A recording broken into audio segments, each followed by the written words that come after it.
कशा आहात प्रियंकाची आई तुम्ही? मी मस्त. तुम्ही कशा आहात श्रवणची आई? मी पण मस्त. आत्ता 22 तारखेला अयोध्येमध्ये रामाच्या देवळात रामाची प्राणप्रतिष्ठा झाली. किती छान वाटलं ना? हो खरंय. श्रवण सकाळी लवकर उठला, रामाच्या देवळात गेला होता काकड आरतीसाठी म्हणून.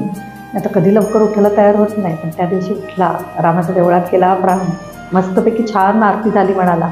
आणि खूप गर्दी होती, मज्जा आली, खूप मजा आली असं म्हणाला. हो ना, विहंगाने पण सकाळी रांगोळी काढली होती छान. मी पण सकाळी लवकर उठले, देवांची पूजा केली, रामाचा फोटो आहे माझ्याकडे त्याची पूजा केली, गोडाधोडाचा स्वयंपाक केला, नैवेद्य दाखवला, खूप छान वाटलं. हो, मी सुद्धा देवळात गेले होते. देवळात खूप छान सजावट केली होती, खूप गर्दी होती देवळात. आणि देवळात त्यांनी मोठी स्क्रीन लावली होती, तिकडनं ते लाईव्ह टेलिकास्ट दाखवणार होते. नाही, आमच्याकडे पण मी घरात TV लाईव्ह टेलिकास्ट लावलं होतं, मध्ये मध्ये बघत होते. इतकं छान वाटत होतं. आणि देवळातली मूर्ती इतकी छान आहे ना, त्याचा चेहरा बघून आणि डोळ्यातले भाव बघून एकदम असं आपण स्वतः तिथे अयोध्येमध्ये पोचल्यासारखं वाटलं. हो, बरोबर बोलताय तुम्ही. आम्ही सुद्धा जेव्हा लाईव्ह टेलिकास्ट बघत होतो तर तिकडे जशी पूजा सुरू झाली तर विहंगाने शंखनाद सुरू केला. तिकडे मूर्ती खूप छान होती. अयोध्येत पण खूप गर्दी होती. हो, भरपूर गर्दी होती. आमच्या इथे पण संध्याकाळी सगळ्यांनी महाआरती ठेवली होती.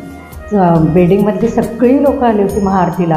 आणि महाआरती इतकी छान झाली, मस्त जोरात एकदम झाली.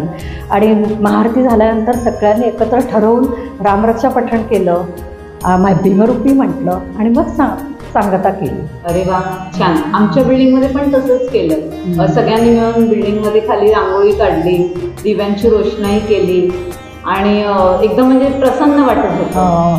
आमच्याकडे पण दिव्यांची रोषणाई केली, बाहेर पणत्या लावल्या, रांगोळी काढली आणि श्रवणनी फटाके भरपूर फोडले. म्हणजे दिवाळीत एवढे फटाके फोडले नसतील एवढे त्या दिवशी फोडले फटाके. छान. किती मस्त सण पण एवढे हल्ली साजरे होत नाही, एवढा जोरात त्या दिवशी सगळ्यांनी सेलिब्रेशन केलं. हो ना, आणि इतकी मजा आली. सगळीकडे खूप छान वातावरण, खूप म्हणजे दिवाळी आपण साजरी करतोय असं अगदी वाटत होतं.